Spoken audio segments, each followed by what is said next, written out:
slowly over time, the NBA has released the award winners for all of the major important awards for the regular season. Now, there was no large ceremony or anything like that. This year, it was more just slowly getting released individually over time on Twitter or on the NBA website itself.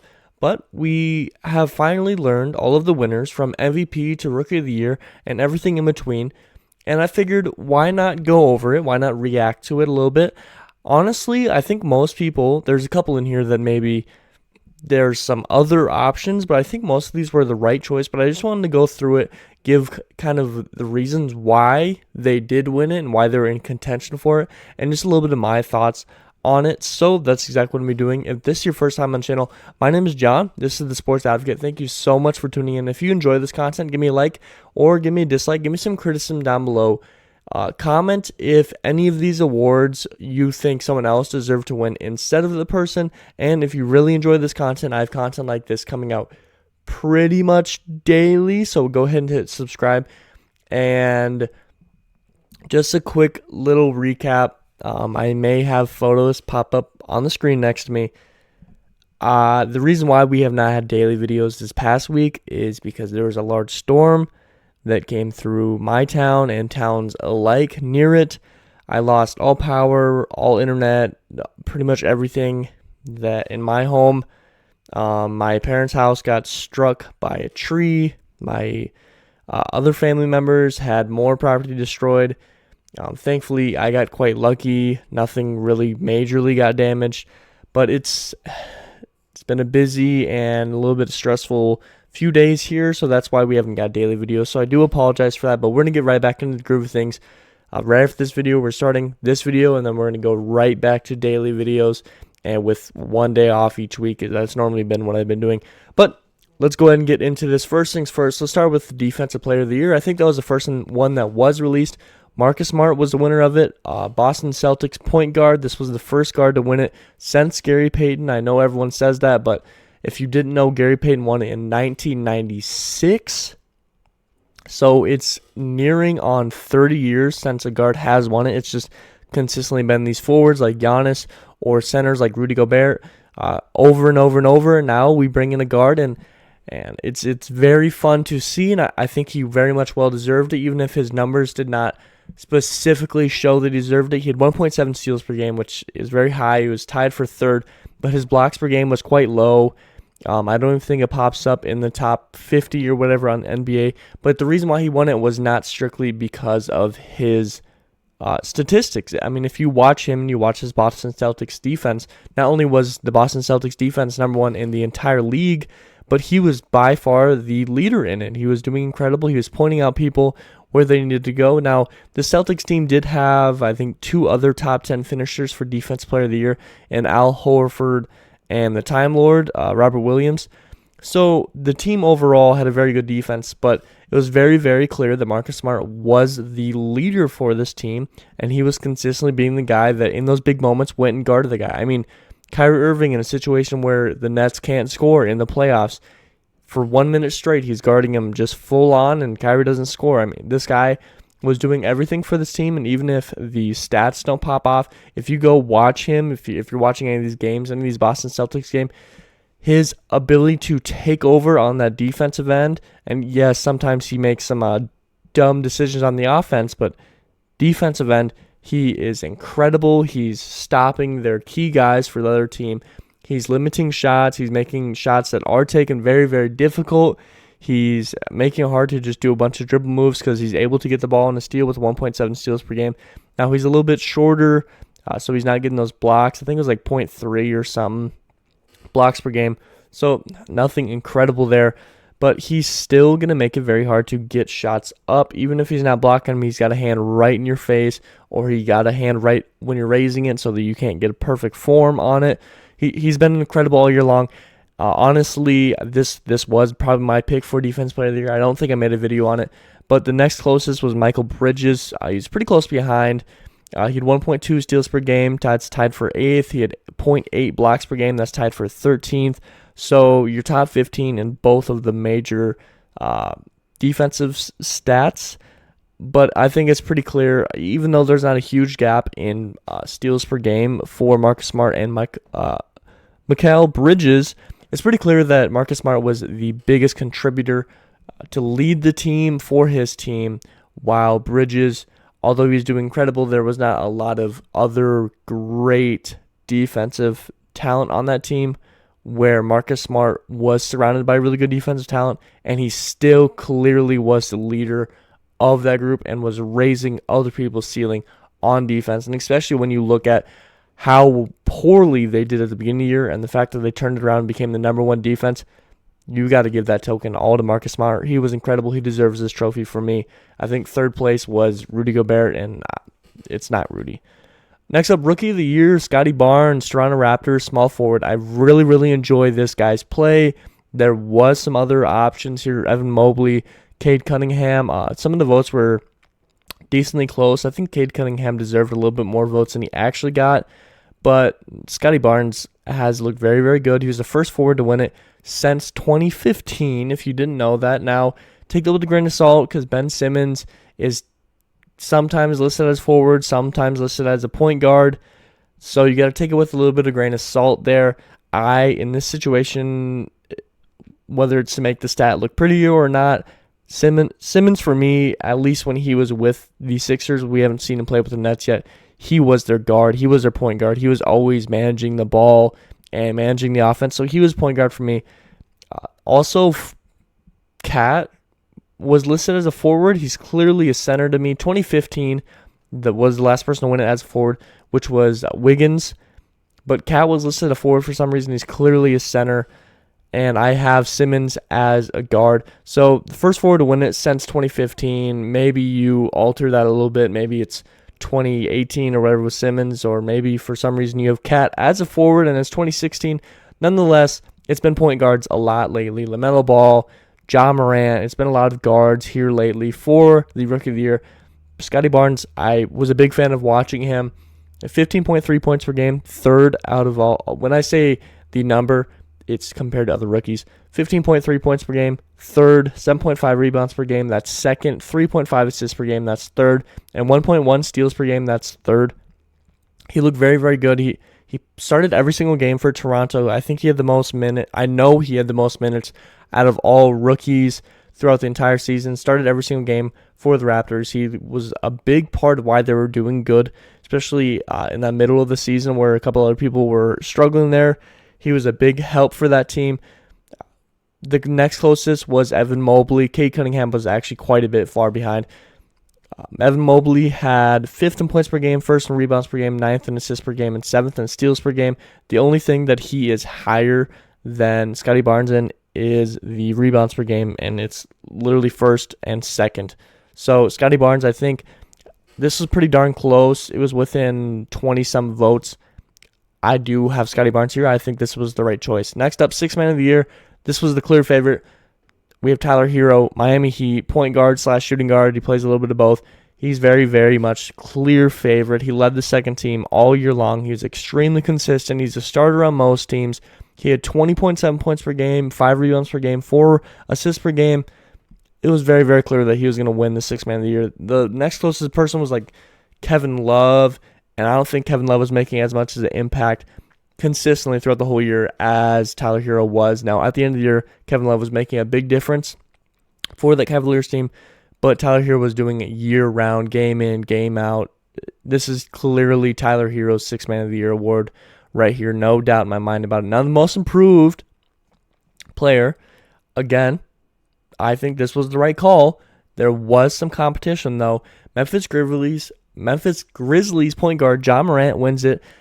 We're going to look at his last numbers from last year and then shift to this year because that's most improved. You want to see improvement from year to year, and that's exactly what you're going to see here. 19.1 points per game last year, 27.4 points per game this year. So I'm going to say first number, my hand's going to be on this side, and then this year's number is going to be on this side. It'll make sense. 4 rebounds per game, 5.7 rebounds per game. 7.4 assists per game, 6.7 assists per game. Yes, his assists did go down, but everything else is going up by quite a bit. 0.9 steals per game, 1.2 steals per game. All of his field goal percentage went up, literally every single one of them. 2-point percentage, I think free throw percentage did. 3-point percentage, every single one of his field goal percentages went up, unless you're looking at certain target ranges. I didn't look at the corner three and all that stuff. Maybe one of those went down, but all of the major field goal percentages did go up. He improved immensely, and not only did he improve, he helped his team improve. He was a first-time All-Star this year. I don't want to leave that out. It's only his third year in the league. So, obviously, we all expected him to improve a lot, and he looked incredible. He won Rookie of the Year not too long ago, 3 years. We all expected this to happen, but by far he was the most improved player. The Memphis Grizzlies went from 38-34 record last year to 56-26 this year. They were incredible. They were number 2 in the entire league for record. Big props to Ja. And yes, Ja missed quite a few games, and they still played well when he wasn't on a team, and that went for in the playoffs too. But he was a major reason why this team was able to be so good this year compared to last year, and he very much improved immensely. I mean, nearly 10 points per game up in 1 year. 2 rebounds per game went up. You went down by 0.5 assists per game, almost 1 assist per game. You go up 0.3 steals per game. All your field goal percentages are going up. He's the most improved player. Now, there was some other people. I think Memphis Grizzlies also had Bane, I want to say, was up there. And there was a lot of young guys that you could say most improved. I think Ja won this, and it was pretty clear just by how big of a gap it is between each of those stats from last year to this year. I think it was pretty clear. So, and lastly, we have the MVP, my personal favorite. Now, I will say, I think it should have been closer than it was, with Giannis Antetokounmpo and Joel Embiid being second or third. I think it should have been a little closer than it was. Nikola Jokic, Denver Nuggets, center. This is my favorite. I think he deserved to win this. I don't like how far apart the second and third place were, though, from each other, or even from Jokic, because I think they all were very much in consideration. You could have convinced most people any of the three. I did have Nikola Jokic winning it with Giannis Antetokounmpo close in second place. But he wins it back-to-back right after Giannis just won it back-to-back.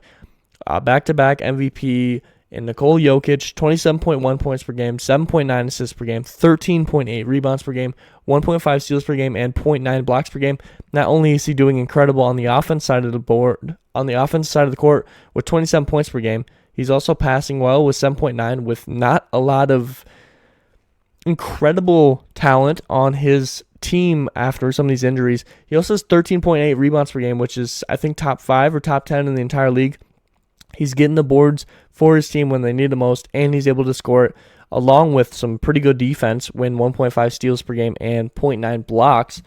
That's very good defense he's doing on both sides of the ball. He's improving his team a lot. They're doing incredible. All of his statistics went up since last year. Every single one of them went up. The major statistics, except for his assists per game. I think that went down 0.3 or something. But when you're losing Michael Porter Jr. and Jamal Murray for the entire season, you're going to go down in assists per game. And speaking of losing those two guys, Nikola Jokic still led the Nuggets to 6th in the West. Didn't even have to be in the play-in by himself for the most part. No one else was an all-star. No one else was even close to being an all-star. No defensive player, like first team, second team, third team on this team. Nikola Jokic was doing incredible. The Nuggets were 6th in the West without Michael Porter Jr. or Jamal Murray. If you would have told me that at the beginning of the year, that they were going to do this well, I wouldn't have been shocked, because I know what Nikola Jokic is capable of, but I would have been like, I see them being like an 8th seed probably, more than likely, or at least in the play-in. Now, I know 6th seed is only one off of the play-in, but I did not expect the Nuggets to be able to do this good without all that other... Like, if you would have told me that, I would have been like, oh, did they trade for somebody? Did Murray return faster than normal? That's honestly what most people would have been thinking. But Nikola Jokic did it all by himself for the most part. And I saw the video of him winning it, and he's in Serbia. He's getting off this... I don't even remember what it was. Was it like a horse carriage thing or something like that? He gets off. Looks like he just got done working on the farm pretty much, and For one, I hate the new trophies. I hate the basketball, the globe, the glass. They're terrible. Bring back the defensive player of the year that's super low. Bring back the one knee up MVP that everyone gets to hold by one leg and lift like this. Come on. Who wants to have a glass ball and hold that up? Like, come on. I hate it. They were so much better, and maybe it's for the price, but you're giving out one award per year. NBA, you got enough money. Like, come on. Why are you changing it? Do you think this looks better on a shelf? No. I guarantee you, MJ, even LeBron, or RIP Kobe, they would much rather have the award they have, that big statue of a dude with the ball dribbling and than a freaking basketball. Every other basketball award is a basketball. Why do they want something that's such a prestigious award that only one person gets per year?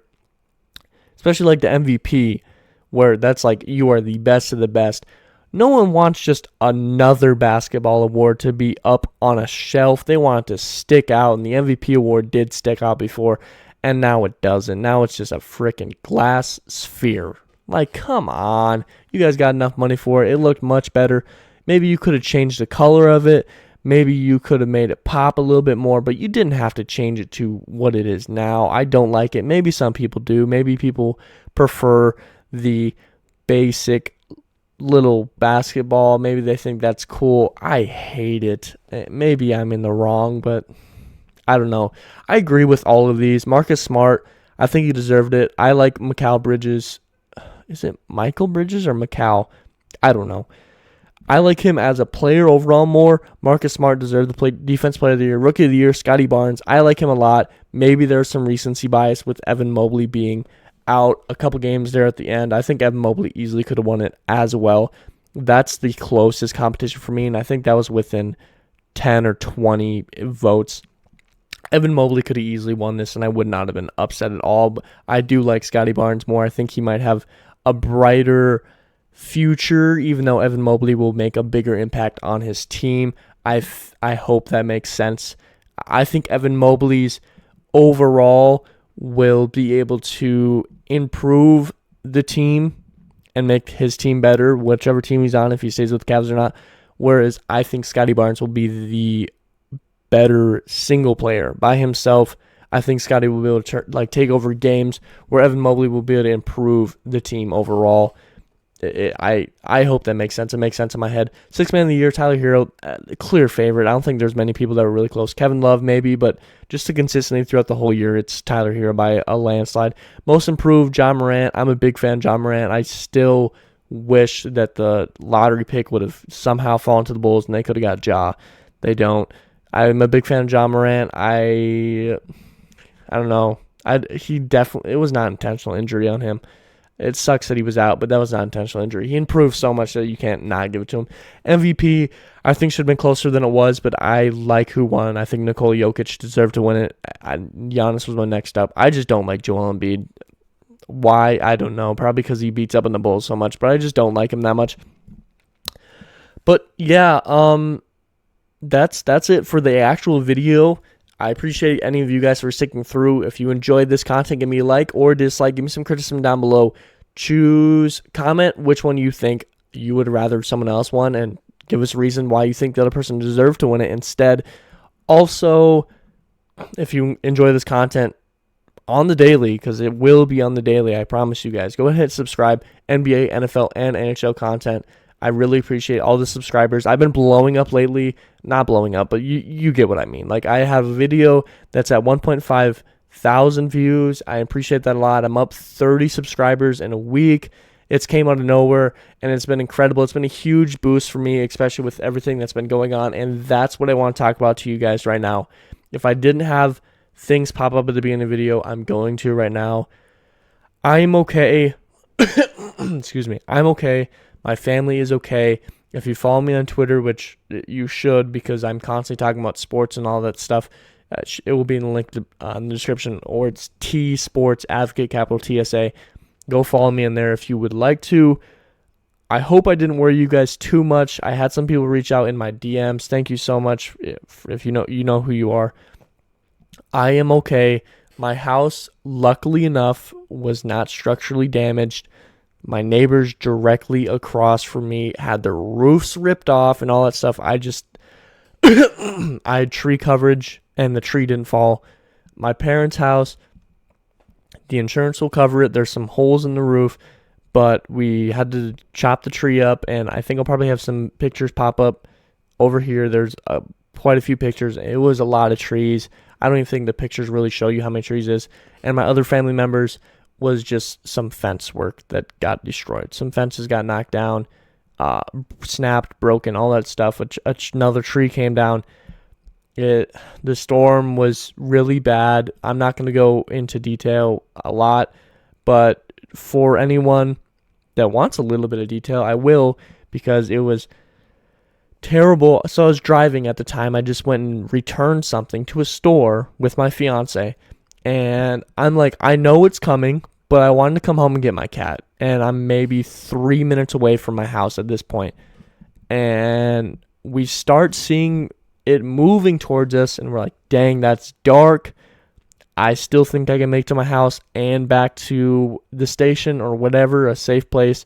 And I did not want to leave my cat here because there's a lot of windows in this house, and I didn't want the window breaking and him possibly getting hurt or the wind coming through and destroying stuff. I wanted my cat to be all right.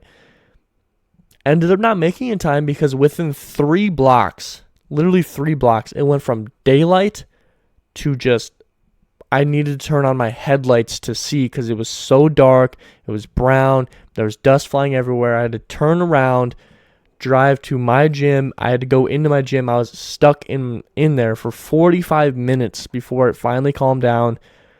One of my hats blew away, and literally within the time it took for that hat to fly off and me to turn and look, it was a whole block away, and I could barely see it except for the fact that it was going like this.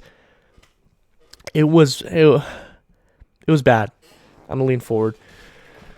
It was quite bad, but everyone's okay. At least everyone's close to me. There was a couple homes within like one road over from me on the other side from where the roofs are that a tree just completely caved in. I hope those people were safe. But yeah, there's a reason why I do the outro that I do, because sometimes the world decides that it just wants to rain on your parade. There's another word I would use there, but I try to keep it from cussing too much. But I'm safe. To anyone that asked, thank you. I appreciate it a lot, truly. But I did this video because I had a video planned for yesterday. It was in the same setup as last video. I was downstairs. There was not a lot of light. I'm probably going to redo the video so that it can be better than it was because I didn't like it. But my internet was still so poor because I returned home last night and I tried to upload it. My internet was still so poor. It was 5 hours of it trying to upload before I just said I don't care, because it was 8 o'clock at night. And I'm like, no one's going to watch this video at 8 o'clock at night.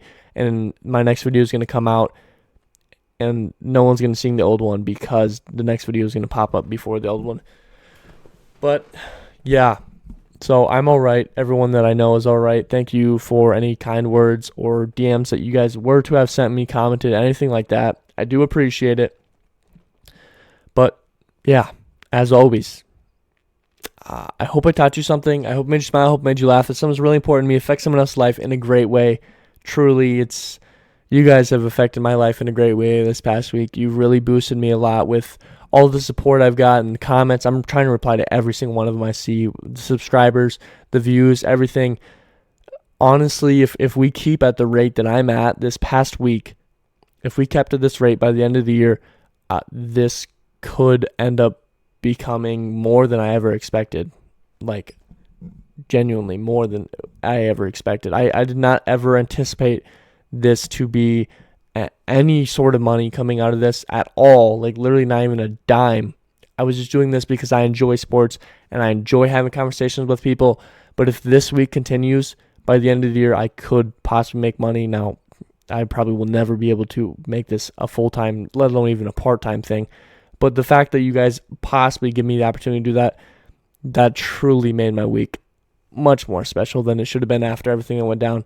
So I appreciate that. I hope I'm affecting your guys' life in a great way, the same way you're affecting mine.